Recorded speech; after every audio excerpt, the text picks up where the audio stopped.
네, 오늘은 대림절 네 번째 주일이죠. 내일이면 성탄절입니다. 그죠? 네, 오늘 말씀은 누가복음 1장 26절 38절에 나오는 말씀대로 이렇게 되어 있는데, 사실 제가 누가복음 1장 30절부터 38절 말씀을 2021년 성탄절날 성탄 예배 때 드렸습니다. 근데 그때와 오늘은 초점을 많이 다른데, 오늘의 초점은 말씀대로 순종한 마리아를 통해서 주시는 진정한 은혜가 무엇인가 하는 것을 알아보는 시간입니다. 먼저 첫 번째, 하나님의 말씀을 들고 마리아를 찾은 가브리엘의 모습이 26절부터 29절에 나옵니다. 보시게 되면 여섯째 달에, 무슨 여섯째 달이냐? 세례 요한의 수태 예고가 있은 지 6개월이 지나, 이런 뜻입니다. 천사 가브리엘이 하나님이 보내심을 받아 갈릴리 나사렛이라는 동네에 가서, 이 나사렛이라는 동네가 어떤 곳이냐면은 남쪽만 트여 있고 나머지 삼면은 산으로 막혀 있는 그런 지역입니다. 그래서 그 팔레스틴 지역에 있는 사람들은 알았지만 팔레스틴 지역 외에 부에 있던 그런 사람들은 이 나사렛이라는 곳이 어딘지를 모르는 그런 굉장히 작은 마을이고 또 감추어지고 숨겨진 마을입니다. 그런 곳에 드러나 있지 않는 숨겨지고 조그만 동네에 천사가 찾아왔다라는 거예요. 사실 우리나라에 복음이 전파된 것도 마찬가지죠. 선교사들의 말에 의하면은 인도보다도 더 불모지였고, 심지어 어떤 분은 우리나라 올 때에 아프리카에 있는 줄 알고 왔대요. 아프리카에 있는 어떤 나라인 줄 알고 왔다는 분도 있어요. 그 당시 우리나라는 정말 감추어진 곳이었습니다. 거기에 주의 복음이 전파된 것처럼 이 나사렛 이 동네에 천사가 나타나서 지금 하나님의 말씀을 전하고 있는 거예요. 그런데 어떻게 되어 있습니까? 다윗의 자손 요셉이라는 사람과 약혼한 처녀에게 이르니 그 처녀의 이름은 마리아라. 이 다윗의 자손 요셉이라는 말은 하나님의 예언의 성취이다 하는 것을 알려주기 위해서 이렇게 하는 겁니다. 이사야 11장 1절에 보게 되면 이새의 줄기에서 한 싹이 나며 그 뿌리에서 한 가지가 나서 결실할 것이요 라고 얘기했거든요. 이 예언이 그대로 성취되어서 지금 다윗의 자손 요셉에게 임했다 하는 거죠. 사실 마태복음에 보게 되면 요셉에게 천사가 나서 얘기하거든요. 누가복음에는 마리아에게 얘기하고 있어요. 그걸 보게 되면 결국 천사가 요셉에게도 나타났고 마리아에게도 나타났다라고 볼 수 있죠. 그런데 마태복음은 남성인 요셉을, 또 누가복음은 여성인 마리아를 이렇게 강조하고 있는 것을 볼 수 있는 거죠. 보통 그래서 누가복음을 여성의 복음이라는 얘기도 합니다. 여자에 대한 강조가, 여자에 대한 존중이 있기 때문에. 자, 근데 그 처녀의 이름이 마리아라 그랬어요. 처녀 이름, 이 처녀는 몇 살쯤 되었을까요, 여러분? 처녀 마리아는 몇 살쯤 되었을까요? 2021년에도 제가 분명히 얘기했지만 못 들었을 분도 계시고 또 까먹은 분도 계시기 때문에 다시 한번 말씀드리면, 그 당시 정혼할 때, 약혼할 때 12살쯤 됐을 때 약혼했어요. 그럼 지금 마리아가 12살이라는 거예요. 일반적으로 얘기하면 12살. 그럼 예수님은 몇 살 때 낳았을까요? 13살? 잘해야 14살? 갑자기 깨져. 갑자기 이해가 안 되잖아요. 그런데 여러분, 한경기 목사님 13살에 결혼했어요. 그리고 한경기 목사님 결혼한 부인은 16살이었습니다. 사실 우리나라 100년 전만 해도, 100년까지 안 가죠, 뭐, 그죠? 뭐, 넉넉 잡고 100년 전만 해도 그랬었어요, 우리나라도. 지금 이 시대가 이상한 거예요. 지금은 35살, 뭐, 40, 막 결혼하지 않습니까? 결혼해서 애도 안 낳잖아요? 이 시대가 이상한 거예요. 그전에 다 일찍 그렇게 결혼했습니다. 평균 연령도 이렇게 우리 지금처럼 80이 넘어가고 그러지 않았거든요. 그래서 빨리빨리 결혼하고 그랬었어요. 그러니까 우리가 지금 생각하는 것하고 2000년 전에 고대 사회가 생각하는 게 굉장한 생각의 차이가 있다 하는 것을 염두에 두시고 보셔야 될 겁니다. 자, 그렇게 보시면은 그래도 해도 너무하잖아요. 지금으로 치면 초등학교 6학년 나이인데 중학교 1학년 이럴 때거든요. 이때 이 천사가 이 어린아이한테 와서 말씀을 전하고 이 어린아이가 이 말씀을 받아들이는 거예요. 대단하지 않습니까, 여러분? 엄청나지 않습니까? 그렇다면 지금 우리 아이들은 다를까요? 우리 아이들도 똑같아요. 우리 아이들도 얼마든지 천사의 음성을 들을 수도 있고 하나님 말씀대로 순종할 수 있는 결단을 할 수도 있다는 거예요. 우리가 너무 어리게 볼 뿐이지. 자, 그런데 뭐라고 얘기하느냐? 은혜를 받은 자여 평안할지어다 주께서 너와 함께 하시도다 하니. 여기 중요한 얘기가 있습니다. 은혜를 받은 자여 평안할지어다 하는 말은 안녕하세요 하는 말이니까 인사거든요. 근데 이 은혜가 뭐라는 거예요? 결국 이 은혜는 바로 그 뒤에 따라 나오잖아요. 주께서 너와 함께 하시도다. 이게 은혜라는 거예요. 마리아를 통해서 우리에게 하나님 가르치는 건 뭐냐? 진정한 은혜가 뭐냐? 하나님이 나와 함께 하시는 것이 은혜다라는 겁니다. 그 무엇보다 진정한 은혜는 하나님이 나와 함께 하시는 것이다. 분명히 이야기해 주고 있는 것입니다. 처녀가 그 말을 듣고 놀라 이런 인사가 어찌함인지 생각하며, 갑자기 천사가 나타났으니까 놀라기도 했겠지요. 그런데 여기서 이 문장에서 더 중요한 말은 그 뒤에 있어요. 이런 인사가 어찌함인가 생각하며, 깊이 생각했다라는 거예요. 깊이. 마리아가 영적으로 아주 민감했습니다. 그렇기 때문에 천사의 말을 들었습니다. 그 다음에 이 천사의 말을 듣고 나서 분별하는 겁니다. 이 하나님의 음성인가 아닌가 분별하면서 동시에 하나님의 음성이라면 이 음성이 무슨 뜻이지? 하고 생각했다라는 거예요. 여러분, 제가 예전에 하나님의 음성을 분별하는 방법을 얘기했지요. 기준을 얘기했지요. 첫 번째가 뭐라고 그랬습니까? 내가 그 음성을 들었을 때 지지되고 격려받고 세워지는가 아닌가. 아니, 하나님의 음성이 들렸는데 너는 할 수 없어. 너는 여전히 죄의 굴레에서 벗어날 수 없어. 너가 뭐든지 하든지 다 실패할 거야. 이게 하나님의 음성이겠습니까? 이것은 거짓 영의 음성이죠. 너는 하나님의 아들이야. 성령의 능력이 너와 함께하고 있어. 하나님 언제나 너와 동행하고 있어. 할 수 있어. 일어설 수 있어. 이게 하나님의 음성이죠. 간단하지 않습니까? 두 번째는 같은 맥락이지만 다릅니다. 저를 세워주긴 하지만 그럼에도 불구하고 내가 높아지고 내가 영광받는 게 아니라는 거예요. 하나님의 음성을 들으니까 다른 성도들, 목사님들, 목자들이 아주 우습게 보이는 거예요. 저 사람들 하나님의 음성도 듣지 못한 사람들, 나는 하나님의 음성을 듣는 특별한 존재. 이렇게 되면 그게 하나님의 음성이겠냐고요. 하나님께 영광을 돌리는 것이 하나님의 음성이지, 내가 영광받는 것은 하나님의 음성이 아니죠. 그것은 사탄의 역사라고 봐야 되는 거죠. 그렇게 분별할 수 있다는 것입니다. 또 뭐가 있겠어요? 또 있는 것은 이 음성이 하나님의 말씀에 일치하는가 일치하지 않는가. 그렇지 않습니까? 우리의 신앙과 생활의 유일한 기준이 하나님의 말씀인데 그 말씀에 일치하면 그것은 하나님의 음성이죠. 그러나 하나님의 음성이 일치하지 않으면 아닌 거죠. 1992년 10월 19일 날 예수님이 오신다. 하나님의 말씀과 일치합니까? 일치하지 않습니까? 그날과 그 시는 아무도 모른다. 나도 모르고 아버지만 아신다. 분명히 말씀으로 기록되어 있는데, 그러나 하나님의 음성이 나에게 들렸다라고 해서 그걸 하나님의 음성을 받아야 되겠냔 말이죠. 말씀에 비춰보니까 아니다라는 겁니다. 그건 하나님의 음성이 아닌 거죠. 분명하게 성령의 능력을 받았습니다. 엄청난 은혜를 입었습니다. 그런데 하나님의 음성이 들리기를 네가 바로 예수께서 완성하지 못한 구원의 역사를 완성하는 자다. 네가 보혜사다. 이게 하나님의 음성이겠습니까? 아니잖아요. 그 영의 역사죠. 그것이 음성이죠. 말씀에 일치하지 않지 않습니까? 이건 사탄의 음성이 되는 것입니다.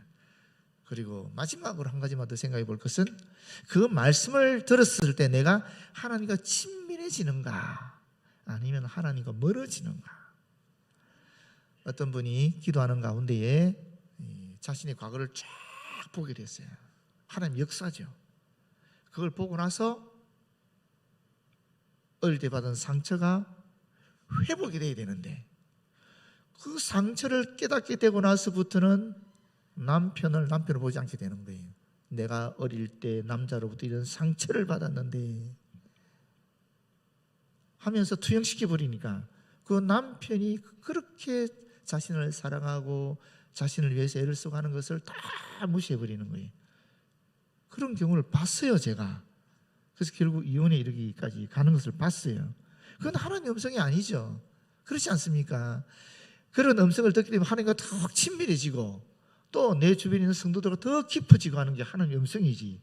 하나님과의 관계도 멀어지고 사람과의 관계도 멀어지게 된다면 하나님의 음성이 아니죠. 그건 거짓 영의 역사라고 볼 수 있지 않겠습니까?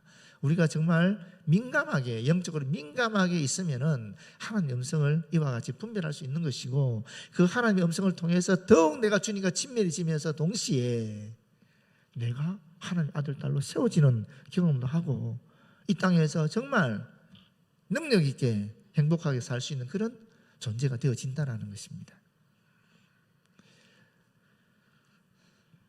이 문장에서, 이 본문에서 얘기하는 것이 뭐냐?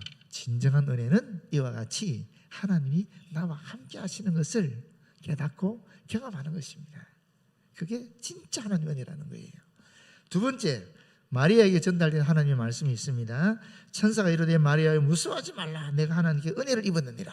여기 또 하나님의 은혜가 나옵니다. 그러면서 뭐라 그럽니까? 31절에 보라 내가 잉태하여 아들을 낳으리니 그 이름을 예수라 하라. 예수, 그는 누군가? 그가 큰 자가 되고 지극히 높으시니 아들이라 일컬어질 것이요 주 하나님께서 그 조상 다윗의 왕위를 그에게 주시리니 영원히 야곱의 집을 왕으로 다스릴 것이며 그 나라가 무궁하리라. 무슨 얘기입니까 이게? 이 예수라는 분을 통해서 그전에 이루어진 모든 인류 구원의 연의 약속이 성취된다라는 것입니다. 예수의 이름 뜻이 무엇입니까? 여호와는 구원이시다라는 뜻입니다. 구원이시다. 예수라는 이름은 구원이라는 뜻이에요. 여러분, 구원이 뭐라 그랬습니까? 구원이라는 것은 나를 얽매고 있는 것으로부터 자유로워지는 것입니다. 영적인 갈등 속에서, 영적인 절망 속에 빠지는 내가 영적으로 충만해지면서 그 절망과 갈망에서 벗어나는 겁니다. 정신적인 불안, 긴장, 초조, 공포 속에 있던 내가 주님의 은혜를 입어서 그 모든 긴장과 초조, 불안에서 벗어나는 것입니다. 정신적으로 기쁨과 평화를 누리는 것입니다.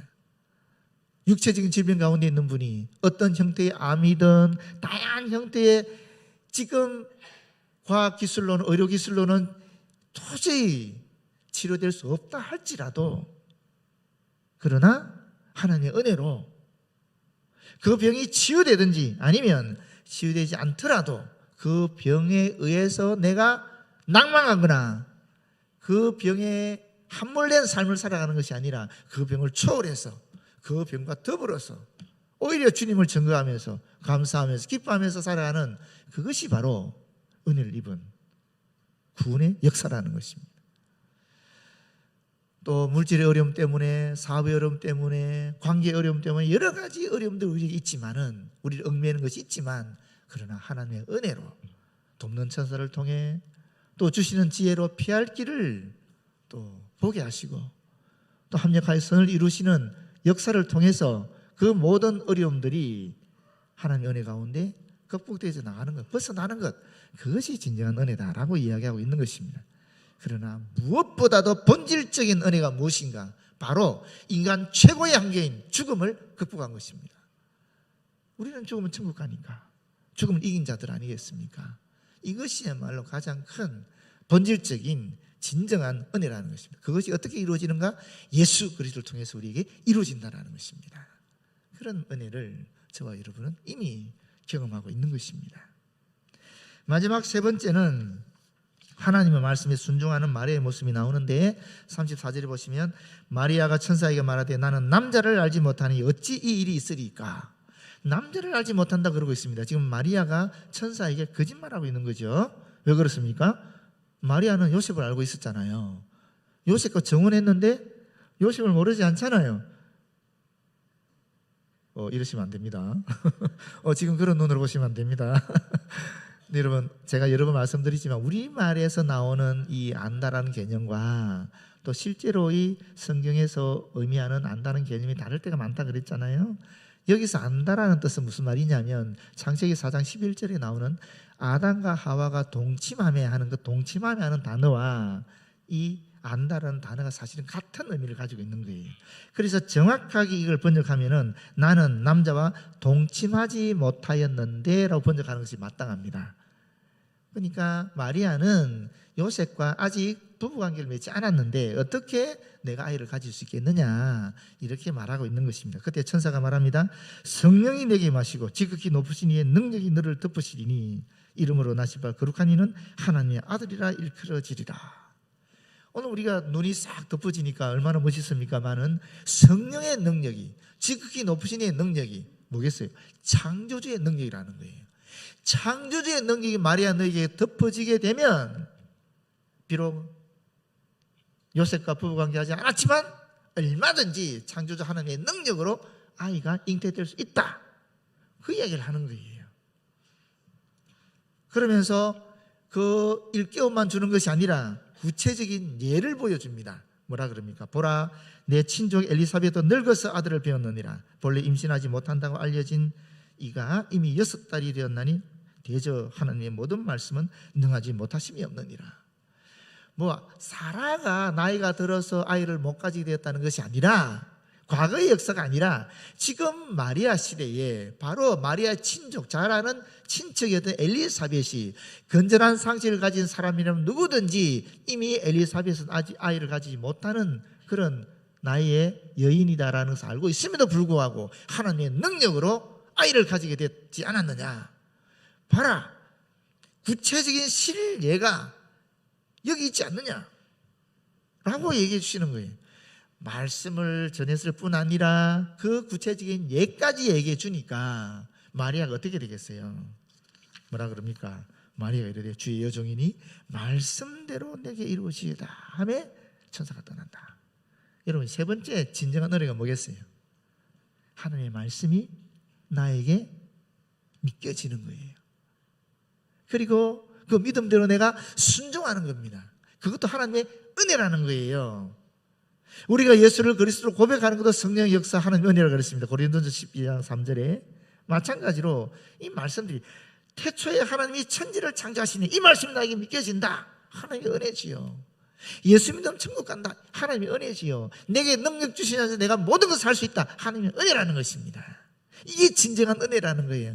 뭐가 건강해지고 물질적 복이 넘치고 자녀가 잘 되고 이것도 은혜지만, 그러나 본질적인 은혜가 뭐냐? 이 하나님의 말씀이 믿겨지고 그 말씀에 순종하게 되는 것, 이것이 하나님이 진정한 은혜라는 것입니다.